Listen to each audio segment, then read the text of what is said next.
ఇలా అందరిలో ఉన్న శివుడు లింగ రూపంలో పూజింపబడుతున్నాడు, విగ్రహాల రూపంలో ఆరాధింపబడుతున్నాడు, ఆలయాల రూపాల్లో కొలవబడుతున్నాడు, తీర్థాల రూపాల్లో క్షేత్రాల రూపంలో సేవించబడుతున్నాడు. అరే అందరిలో రహస్యముగా ఉంటూ ఇన్ని ప్రకాశింపజేసేవాడికి ఒక నామం, ఒక రూపం, ఒక లింగం, ఒక ఆలయం, ఒక క్షేత్రం, ఒక తీర్థం ఎందుకయ్యా అంటే మనల్ని తరింపజేయడం కోసం, మనల్ని బాగు చేయడం కోసం, మనలో ఉన్న ఆయన్ని మనకు గుర్తు చేయడం కోసం స్వామి ఇన్ని రూపాలతో ఉన్నాడంటే మనల్ని బాగు చేయాలని ఆయనకి ఎందుకు అనిపించింది? ఒకరొకరిని బాగు చేయాలనుకోవడం ఎందుకు అనుకుంటారండి? లోకంలో ఆలోచిద్దాం.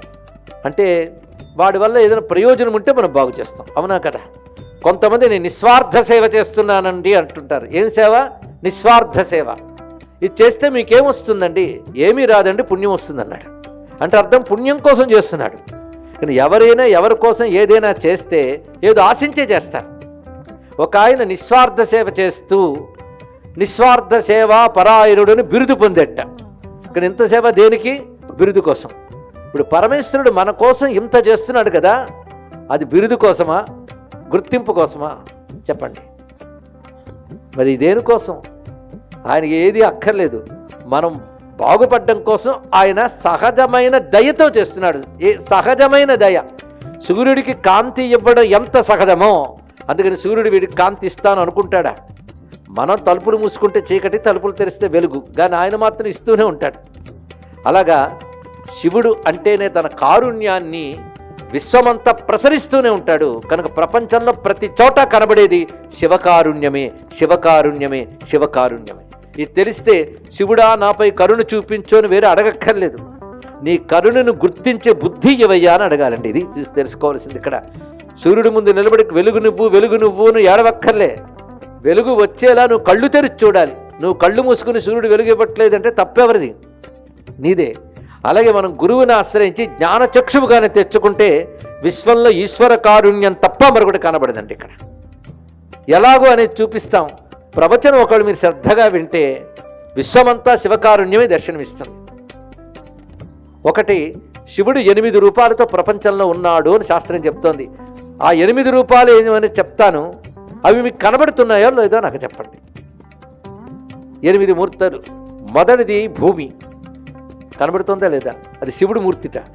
శివ అంటే శుభం కదా. అది కృష్ణ పరమాత్మ భారతంలో ఒక మాట అంటాడు.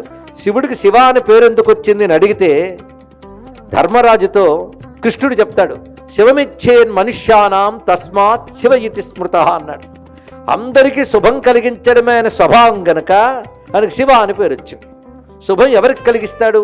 ఎవరు ప్రార్థిస్తే వారికి కలిగిస్తాడు. చాలా తప్పు. ప్రార్థించినా ప్రార్థించకపోయినా కలిగిస్తాడు. లేదా ప్రార్థించేవాడు భక్తుడు, ఆయన కారుణ్యాన్ని గుర్తిస్తాడు. భక్తి లేనివాడు గుర్తించడు. అందుకే ఆస్తికుడికి నాస్తికుడికి తేడా ఏమిటంటే శివుడి కరుణను గుర్తిస్తే ఆస్తికుడు, గుర్తించకుండా గుడ్డివాడి బ్రతికితే నాస్తికుడు. ఇది తెలుసుకోవాలి ఇక్కడ.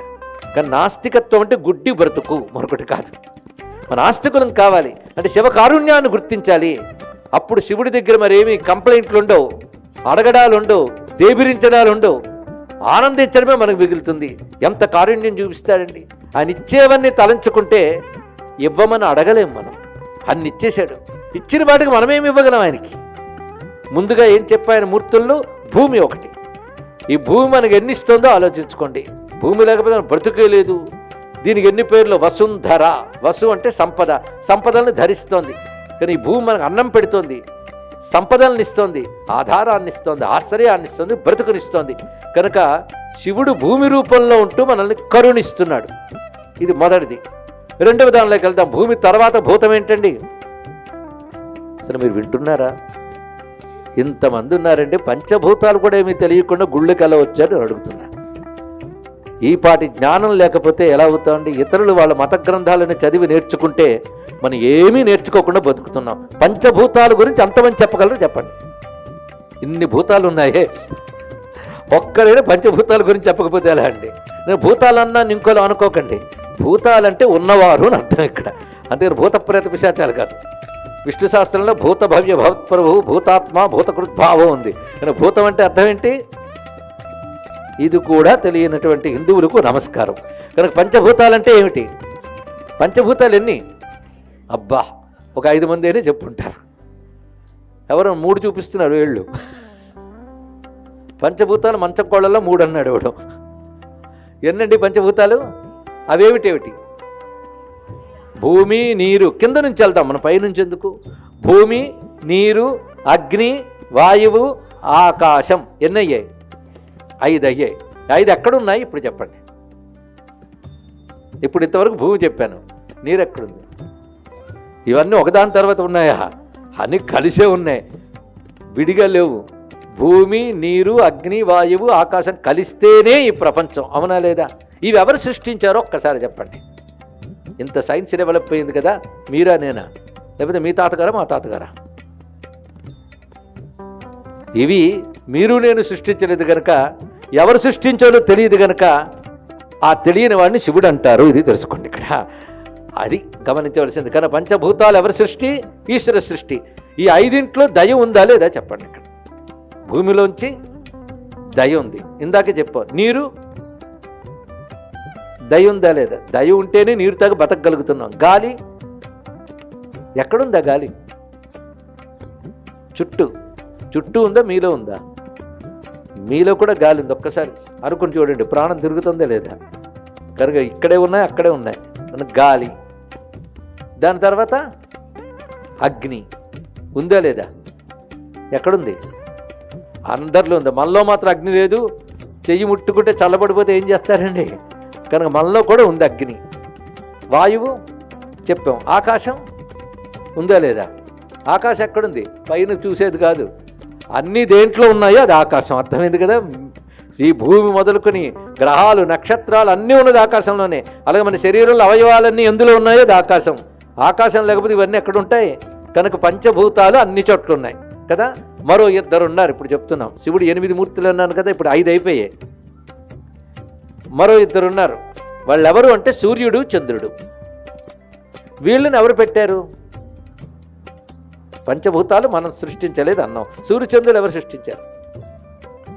అది కూడా మనం సృష్టించలేదుగా. ఇందాక చెప్పినట్టే పంచభూతాలు ఎలాగో సూర్యచంద్రులు అలాగే. ఈ సూర్యచంద్రులు లేకపోతే మన బ్రతుకుంటుందా? ఇది చెప్పండి. సూర్యుడు మనకు ప్రాణదాత. సూర్యుడి నుంచి మనం నిన్ను పొందుతున్నామంటే సూర్యుడి మీద సైన్స్ చెప్పాల్సి వస్తుంది, కానీ మీకు చెప్పక్కర్ల మీద చదువుకున్న వాళ్ళే కనుక సూర్యుడు మనకు ప్రాణదాత. ఇక చంద్రుడు మనకి సస్యములను ఉత్పత్తి చేస్తాట, తేమకు అధిపతి. సోమో భూత్వా రసాత్మక అన్నారు భగవద్గీతలో. కనుక చంద్రుడు ఇప్పటికి ఎందరయ్యారు? 7. ఈ 7 అనుభవిస్తూ ఉన్నవాడు కూడా ఉన్నాడు. నేను అంటూ ప్రతి శరీరంలో ఉన్నాడు వాడు కదా. నేను ఇందాక చెప్పినట్టు చెప్పిన 7 మనలోనూ ఉన్నాయి. మనలో కంటికి సూర్యుడి దేవత, మనస్సుకు చంద్రుడి దేవత. ఇక్కడ వేద చదువుకుంటున్న పిల్లలు ఉన్నారు. చంద్రమా మనసో జాత. చంద్రుడు ఇక్కడ ఉన్నాడు కదా, సూర్యుడు ఇక్కడ ఉన్నాడు, పంచభూతాలు ఇక్కడ ఉన్నాయి, 7 ఇక్కడ ఉన్నారు, 7 చుట్టూ ఉన్నారు. ఇవన్నీ నేను అనుకునేవాడు ప్రతి వాళ్ళలోనూ ఉన్నాడు. వాడిని ఏమంటారంటే క్షేత్రజ్ఞుడు అంటారు. వాడు ఎన్నోవాడు? 8వ వాడు. మీకు ఒక 2 నిమిషాల సమయం ఇస్తాను. 8 తప్ప మరేదైనా ప్రపంచంలో ఉందా? చెప్పగలరా? చెప్పండి. లేదు కదా. అంటే 8 శివుడి అష్టమూర్తులు అంటారు. అంటే శివుడు తప్ప ప్రపంచంలో మరొకట్లేదు, తెలుసుకోవాలి. కనుక ఉపనిషత్తే చెప్తోంది ఈశావాస్యమిదం సర్వం. ఉపనిషద్వాక్యం. ఈశ్వరుడి చేతి ఈ జగత్తంతా నిండిపోయింది. ఎలా నిండిపోయింది? 8 రూపములతో నిండిపోయింది. నాలోనూ ఆయనే, బయట ఆయనే. 8 శివుడైతే మరి నేనెవరు? ఇది ప్రశ్న వేసుకో. ఈ 8 శివుడని తెలియనప్పుడు మనం అజ్ఞానం. 8 శివుడే అని తెలిస్తే శివోహం అనుకుంటాం. అది తెలిసింది కదా. శివుడు ఇన్ని రూపములుగా ఆయనే నడుపుతున్నా అంటే ఆయన దయ నడుపుతుంది. శివుడు దయతో నడుపుతున్నాడు. ఆయన లక్షణం మనకు శుభం ఇవ్వడమే. కానీ మరి దుఃఖం అనుభవిస్తున్నామంటే ఇందాక చెప్పినట్టు అజ్ఞానం చేత దుఃఖం వస్తుంది, కానీ జ్ఞానం ఉంటే దుఃఖం లేదు. అంతా శివుడని తెలుసుకున్న వాడికి దుఃఖం ఎక్కడుంటుందండి? అందుకే శివకారుణ్యాన్ని మనం ఎల్లవేళలా భావన చేయాలి. ఆ శివకారుణ్య స్వరూపం మనకి అవగతం చేసుకోవడం కోసమని ఆ భగవానుడు క్షేత్రాల రూపంలోనూ, ఆలయాల రూపంలోనూ, విగ్రహాల రూపంలోనూ, నామరూపాలతోనూ ఉన్నాడు.